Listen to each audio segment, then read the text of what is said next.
सह वीर्यं करवावहै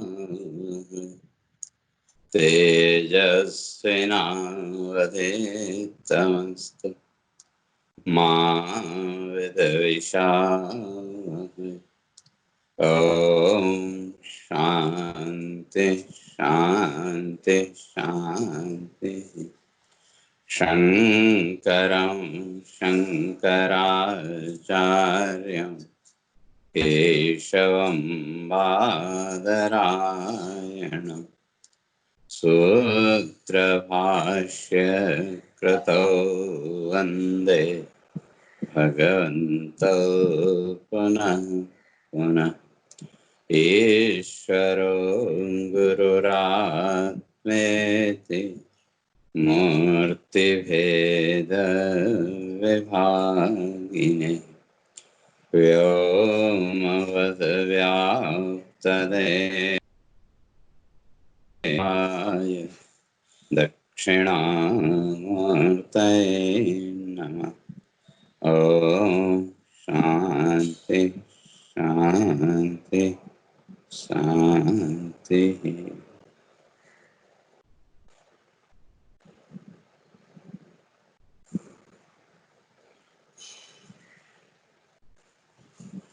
तो विचार चल रहा था, भगवान ने इस बात को स्पष्ट करके आए थे कि तदर्थम कर्म कौन्तेय मुक्त संगः समाचर, अर्थात ज्ञान की प्राप्ति के लिए, ज्ञान की जो परम अवस्था है उस अवस्था तक पहुंचने के लिए मुक्त संग, आसक्ति से रहित होकर के तुमको कर्म करने चाहिए। मुक्त संग, आसक्ति नहीं होनी चाहिए, क्यों? आसक्ति से रहित जो कर्म है वही कर्म ज्ञान का साधन है, और आसक्ति से युक्त जो कर्म है वो बंधन का कारण। तो इसलिए उस मोक्ष की अवस्था तक, ज्ञान की परम अवस्था तक पहुंचने के लिए भगवान कहते हैं कि वे आसक्ति से रहित होकर के, या दूसरे शब्दों में अगर कहें तो निष्कामता के भाव से, अर्थात उस कर्म बंधन से मुक्त होने के लिए मुक्त संग। तो कर्म फल की जो आसक्ति है उससे मुक्त होने के लिए कर्म करो। तो वो जो कर्म है वो यज्ञ बन जाएगा, यज्ञार्थात, यज्ञवास। तो जो अब आगे इस यज्ञ कर्म की जो महानता है, इस विशेषता को भगवान स्पष्ट कर रहे हैं कि सह यज्ञ प्रजा सृष्ट्वा पुरोवाच प्रजापति अनेन प्रशविष्यध्वम् एष वोस्त्विष्ट कामतुक्। सह यज्ञ प्रजा सृष्ट्वा पुरोवाच प्रजापति ब्रह्मा। पुरोवाच, प्राचीन काल, अर्थात जब से सृष्टि का आरंभ हुआ, तो ये जो सृष्टि है, इस सृष्टि का जो आरंभ है वो भी ब्रह्मा जी ने उस यज्ञ भाव के द्वारा ही किया। सह यज्ञ, यज्ञ के साथ तथा यज्ञ भाव से। ऐसा पूर्ववाचा प्रजापति, पूर्व में जब प्रजापति हैं वो ऐसा कहते हैं। यह पूर्ववाचा, श्रुतियों का जो कथन है, शास्त्रों का जो कथन है, वो आज का नहीं, प्राचीन काल से चला आ रहा है। तो क्या? सहयज्ञ प्रजा सृष्ट्वा, इस संपूर्ण जगत की जो रचना है, ये जो प्रजा है और कौन सी तो कहा त्रैवर्णिका, 3 प्रकार की प्रजा।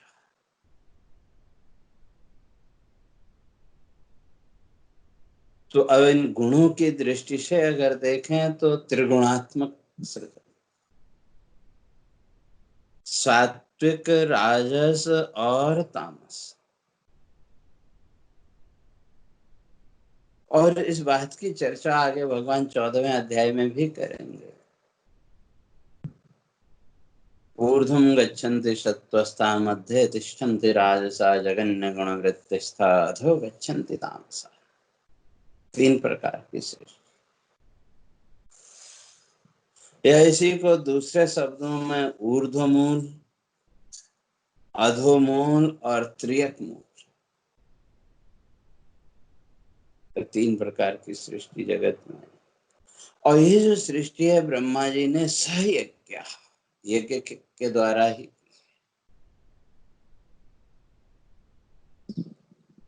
तो वो यज्ञ के द्वारा, तो सात्विक सृष्टि, इसमें देवता आदि जितने भी वो सब आ गए। और राजसी सृष्टि में मर्त्य लोग, मनुष्य।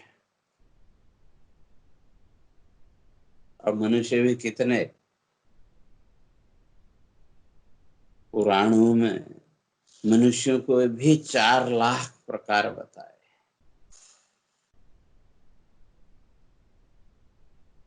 और उसी तरह से जो जीव आदि है वो अलग अलग भिन्न भिन्न भेद, लेकिन मूल रूप से ये 3 प्रकार की ही सृष्टि है, सात्विक, राजस और तामस। तो जो सात्विक सृष्टि है वह देव सृष्टि, देवताओं की सृष्टि। और राजसी सृष्टि में मनुष्य आ गया, रजोगुण प्रधान, या यूं कहें सत्वगुण प्रधान देवता आदि, और रजोगुण प्रधान मनुष्य, और तमोगुण प्रधान मनुष्य जीवन से जो नीचे है, पशु पक्षी आदि। तो ये सब तमोगुण प्रधान। या ब्रह्मा जी ने, कहते हैं वो जो ब्रह्मांड कमल है त्रिधा विभक्त है, उसके 3 भेद कर दिए, भू भुवः स्वः, आदि भौतिक, आदि दैविक और आध्यात्मिक। 3 प्रकार की सृष्टि, 3 प्रकार के वेद, भू भुवः स्वः, आदि भौतिक, आध्यात्मिक और आदि दैविक। यह 3 प्रकार ले लें तो ऊर्ध्वमूल, अधोमूल और त्रियक मूल। तो जो ऊर्ध्वमूल है उसमें मनुष्य, मनुष्य देवता आदि ये जितने भी प्राणी हैं ये सब ऊर्ध्वमूल है। इनका जो मूल है वो ऊपर आगे 15वें अध्याय में भगवान स्पष्ट करेंगे कि ऊर्ध्वमूल और शाखा। तो ये जो मनुष्य ऊर्ध्वमूल, तो साधना के द्वारा, यज्ञ के द्वारा अपने मूल तक पहुंचना ये इसका कर्तव्य है। और अधोमूल वृक्ष आदि, पेड़ पौधे जितने भी हैं ये सब अधोमूल है, तो इनका मूल नीचे जमीन में। और पशु पक्षी आदि जितने भी हैं ये सब त्रियक मूल है। जो वृद्धि है शरीर आदि की देखो तो मनुष्य जो है वो ऊपर की ओर बढ़ता है, और पेड़ पौधे जितना आपको बाहर दिखते हैं उतना ही वो जमीन के अंदर। और त्रियक मूल जो पशु पक्षी आदि वो तिरछे बढ़ते हैं, तिरछे, तो इसलिए वो त्रियक मूल। तो ये 3 प्रकार की सृष्टि, कहते हैं स यज्ञ प्रजा सृष्टवा प्रजापति। प्रजापति ब्रह्मा ने ये जो सृष्टि की रचना की, ये सृष्टि की रचना भी उन्होंने इस यज्ञ के द्वारा ही की है। तो इसलिए इस यज्ञ कर्म के द्वारा अनेन अनेन यज्ञेन, अर्थात ये जो यज्ञ कर्म, तो कौन सा यज्ञ कर्म? अनेन यज्ञेन स्व आश्रमोचित धर्म परिपालनेन, जो चाहो। और पहले भी इस बात की चर्चा करके आए थे कि धर्म क्या है। चतुर्णाम अविवर्णानाम आचारो धर्म पालनम, आचार भ्रष्ट देहानाम भूय धर्म परान्मुखः। महाभारत ने इस बात को बड़ा स्पष्ट किया कि हम धर्म की बात करते हैं, धर्म की बहुत सी परिभाषाएं हमारे पास हैं लोक व्यवहार में, लेकिन धर्म क्या है? कहते हैं चतुर्णाम अपि वर्णानाम आचारो, इन चारों वर्णों, लोक व्यवस्था को लेकर के जो चार वर्ण की व्यवस्था की, और इन चारों वर्णों के हिसाब से कुछ जीवन की व्यवस्थाएं बनाई, एक आचरण की एक व्यवस्था बनाई, एक मर्यादा बनाई। इसलिए पहले इस बात को स्पष्ट करके आए थे कि हमारी संस्कृति और दूसरी संस्कृतियों में ये एक मूल अंतर है, ये बेसिक डिफरेंस।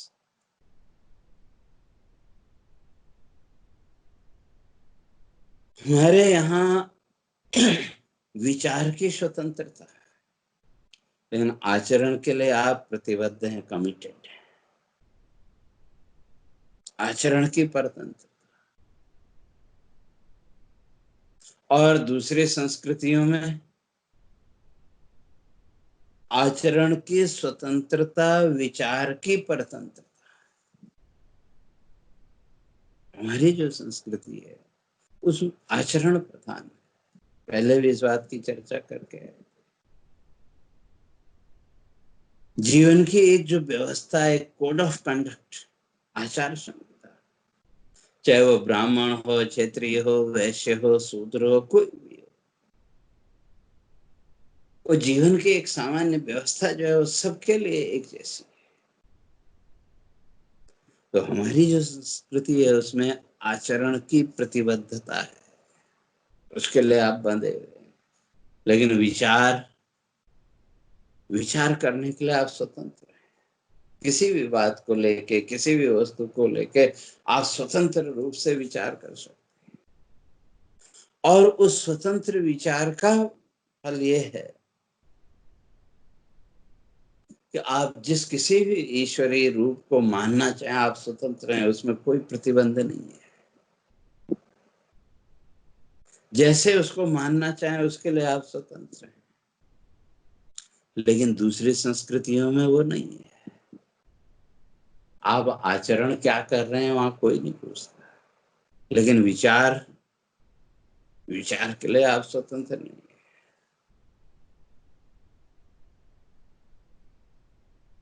उनके ग्रंथों में, उनकी पुस्तकों में जो लिख दिया है उससे इतर आप बोल नहीं सकते, उससे आप इतर विचार नहीं कर सकते। इसलिए वहां विचार की परतंत्रता, और उस विचार की परतंत्रता के भाव ने एक कॉपीराइट का भाव दिया। आजकल है ना, कोई भी आदमी कोई पुस्तक लिखे तो उसमें कॉपीराइट होता है, तो वो बात फिर दूसरा नहीं लिख सकता। फिर क्यों नहीं लिख सकता? तो वहां वो है कि विचार की स्वतंत्रता है, उसके अलग आप स्वतंत्र रूप से विचार नहीं कर सकते। और हमारे यहाँ ठीक है, विचार के लिए आप स्वतंत्र हैं। तो ये जो चारों वर्ण, चतुर्णाम अपि वर्णानाम आचार, चारों वर्णों में जो एक आचरण की जो व्यवस्था बनाई, जो मर्यादा बनाई, कहते हैं उसी का नाम है धर्म। उस मर्यादा का पालन करना, उसका नाम है धर्म।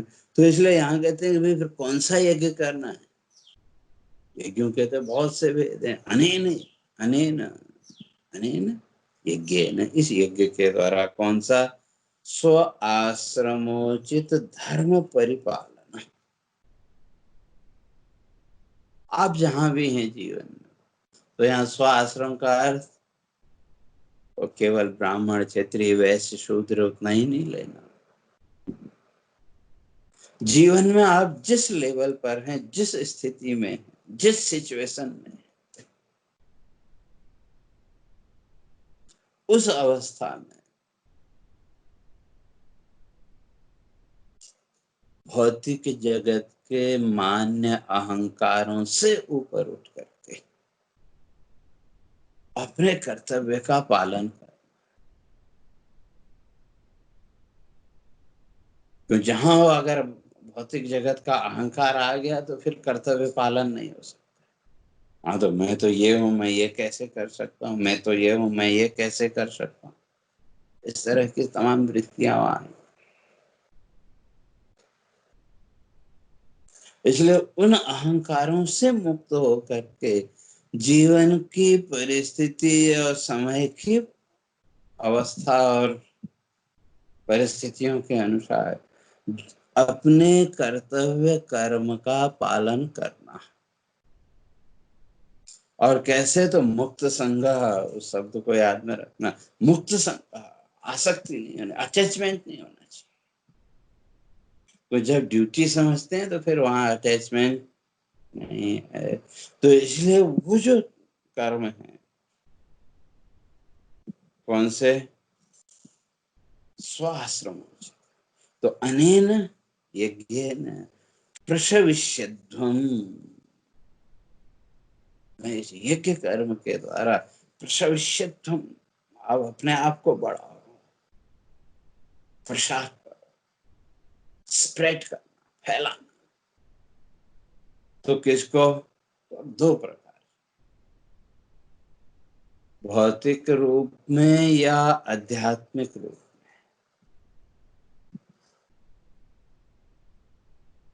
तो जो भौतिक रूप है, भौतिक जगत है,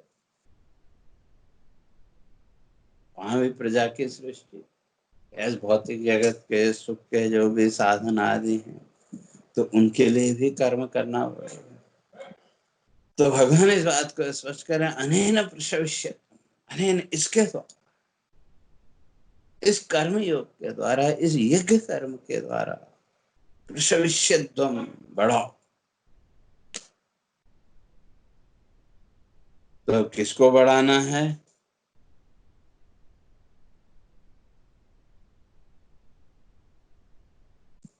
तो संगात संसारम, मुक्त संगात मोक्षम। अगर यहाँ यज्ञ कर्म में आसक्ति रह गई, संगात संसारम, आसक्ति तो आपके संसार को बढ़ाएगी, अर्थात संसार में जो फल भोग की इच्छाएं, फलाकांक्षाएं, उनको बढ़ाएगी। और वो फलाकांक्षाएं फिर आपको नए कर्म में प्रवृत्त करें। इसलिए संगात संसारम, अगर आसक्ति रही, संग रहा, तो उससे क्या बढ़ेगा? यज्ञ कर्म तो आपने किया, लेकिन उससे संसार भाव ही बढ़ेगा। और मुक्त संगात मोक्षम, और अगर उस आसक्ति से अपने को अलग रखने में सफल रहे, तो मुक्त संगात मोक्षम, आसक्ति से मुक्त होकर के मोक्ष। तो इसलिए भगवान यहाँ कहते हैं कि भाई अनेन प्रशविष्यध्वम, इसलिए अपना ये जो कर्तव्य कर्म है,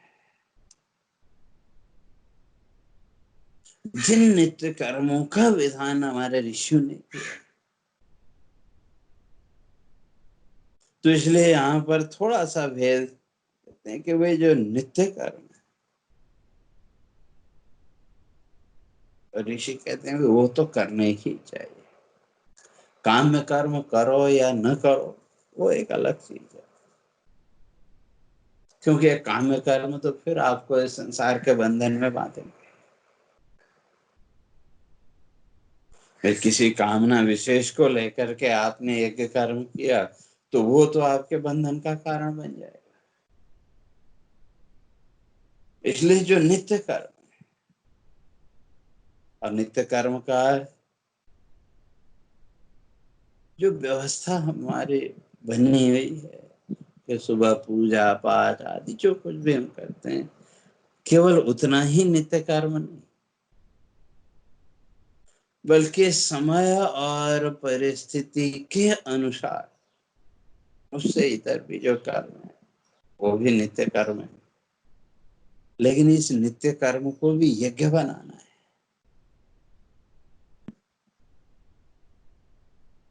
तो इसलिए अनेन यज्ञेन, वो जो नित्य कर्म आदि का विधान है, जो नित्य कर्म कर रहे हैं, तो उसको भी भगवान कहते हैं उसको भी क्या बना लो, उसको भी यज्ञ बना लो, उसको भी अपने मोक्ष का साधन बना लो। तो मोक्ष का साधन कैसे बनेगा? न संगार, आसक्ति से। और अगर वहां भी फल आसक्ति है तो वो फिर मोक्ष का साधन नहीं हो सकता, फिर वो तो संसार बंधन का कारण बन जाएगा। इसलिए अब वो जो कर्म है, उस कर्म को हमने यज्ञ तो है, लेकिन वो यज्ञ कर्म भी किसके लिए? संसार के लिए या मोक्ष के लिए? इसलिए पहले भगवान ने कहा मुक्त संग, और पहले इस बात को स्पष्ट करके आए पिछले अध्याय में कि मां कर्म फल हेतु, उस कर्म फल का निमित्त मत बनो। ऐसा फल होना चाहिए, ये होना चाहिए, वो होना चाहिए, ये तरह तरह की जो कल्पनाएं भगवान कहते हैं उससे अपने आप को बचाओ। क्योंकि ये फल कल्पना फिर आपसे संकल्प कराएगी, और वो संकल्प फिर आपको एक नए कर्म के साथ जोड़ेगा। तो फल कल्पना ने एक नए कर्म का संकल्प कराया, और उस संकल्प ने फिर हमको एक नए कर्म के साथ जोड़ा, और वो कर्म फिर एक नए फल की कल्पना। तो इस तरह से संसार वृक्ष फैलता चला जाएगा। तो इसलिए भगवान कहते हैं वहां कर्म फल हेतु हो, अपने आप को उस कर्म फल का भोक्ता मत बने। कर्म फल की प्राप्ति के निमित्त से कर्म मत करो। तो फिर कर्म करो किस दृष्टि से? मोक्ष की दृष्टि से। अर्थात ये जो कर्म बंधन है, इस कर्म बंधन से मुक्त होने के लिए, तो इसलिए कहते हैं अनेन प्रशविष्यत्वम, इसके द्वारा। प्रशविष्यत्वम, प्रसवो वृद्धि, वृद्धि करो।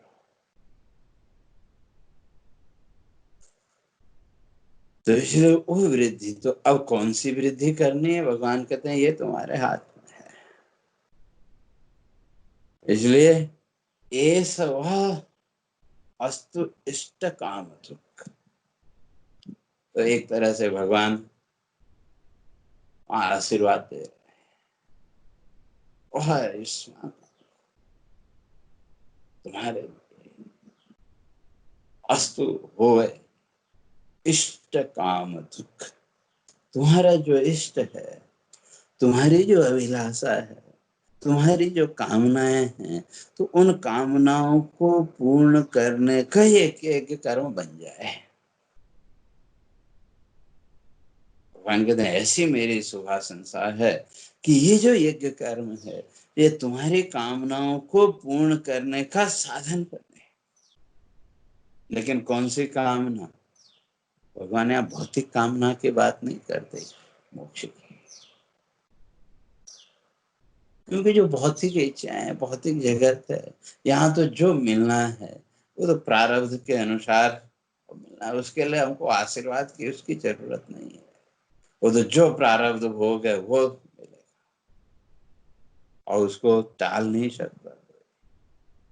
लेकिन समस्या ये है कि हम बड़े बड़े संत महापुरुषों के पास गए, उनसे आशीर्वाद भी चाहते हैं, लेकिन किसके लिए? हमने वहां कभी मोक्ष की इच्छा नहीं की, कभी इस संसार बंधन से ऊपर उठने के लिए आशीर्वाद नहीं मांगा, इस संसार बंधन में बंधने का आशीर्वाद मांगा।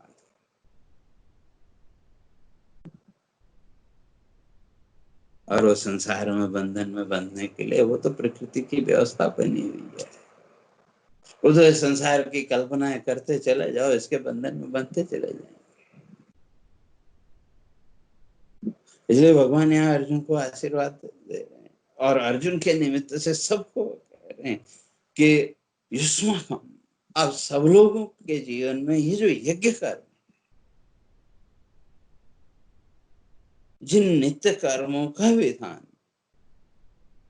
हमारे ऋषियों ने, हमारे शास्त्रों ने किया है, वो यज्ञ कर्म, वो नित्य कर्म,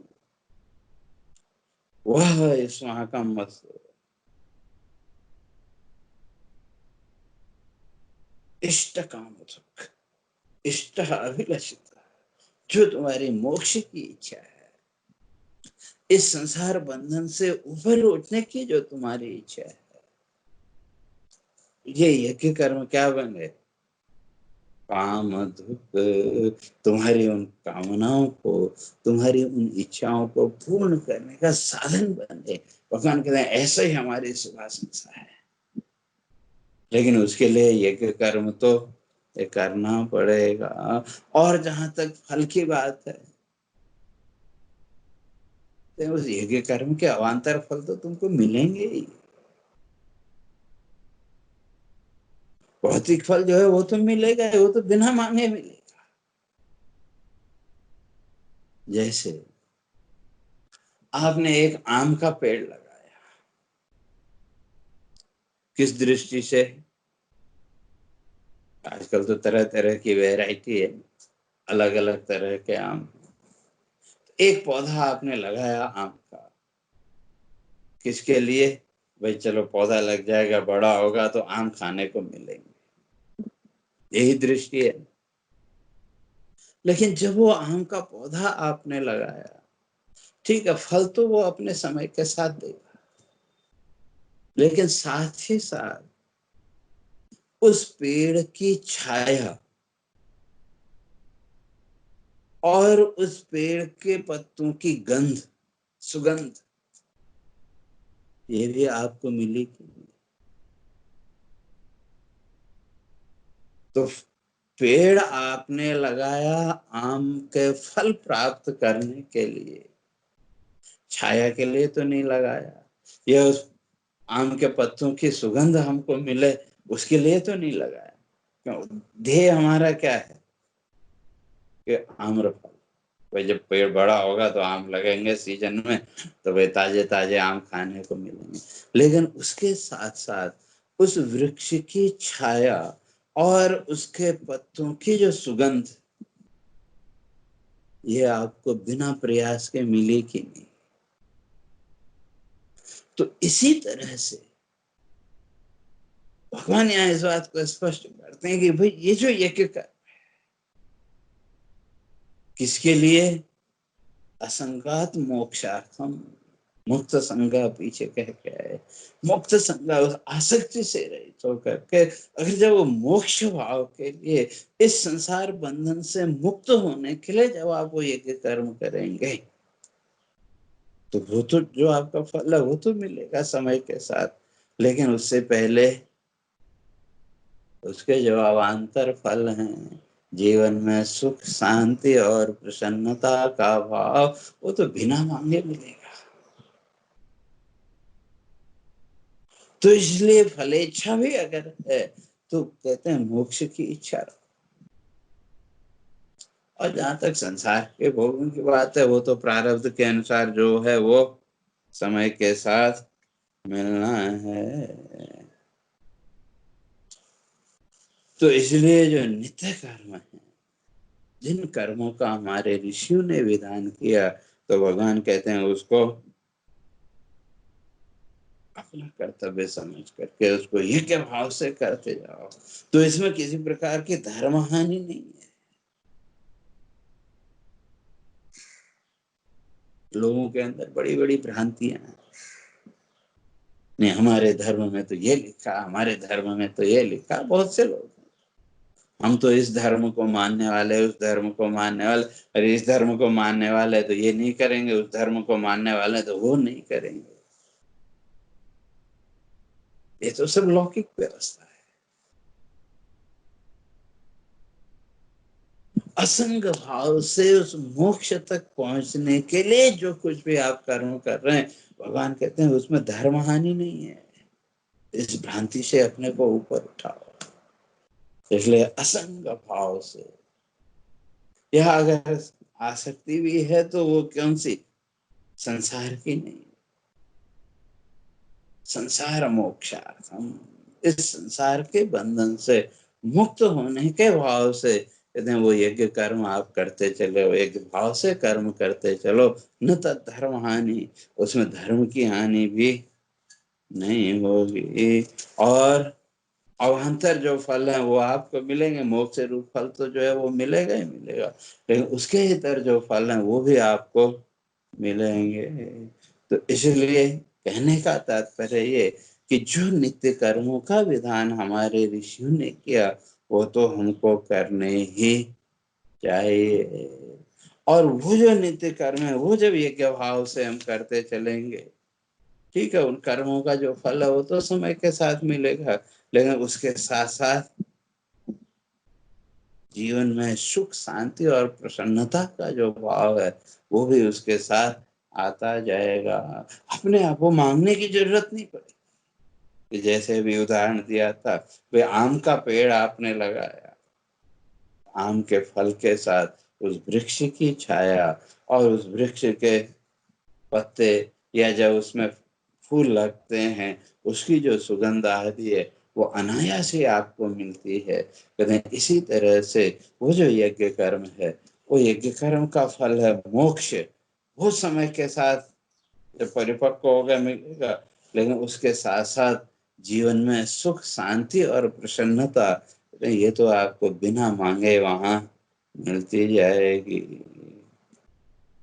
और जो भी कामना से युक्त आप कर्म करते हैं, वो उसके लिए तो आपने देवताओं को प्रसन्न किया, और वहां देवान भाव यताने न ते देवा भावयन्तु, देवताओं को आप जो देंगे उसके बदले में भी वो कुछ आपको दे देंगे। तो ये चक्र तो चलता रहेगा। इसलिए इस लौकिक फल की आसक्ति से ऊपर उठ करके यज्ञ कर्म करो, तो वो यज्ञ कर्म आपको मोक्ष भी देगा और जीवन में सुख शांति और प्रसन्नता भी देगा। तो जो अब लौकिक कर्म है, कामना से युक्त जो कर्म है, तो उनकी क्या स्थिति है, कहते हैं वो उसकी चर्चा अपने क्रमशः आगे करेंगे।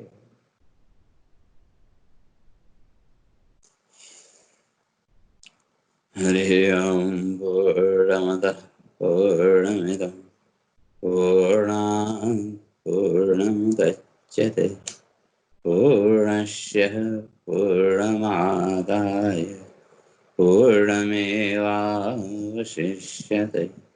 ओम शांति शांति शांति।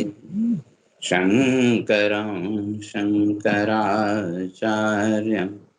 केशवं बादरायणं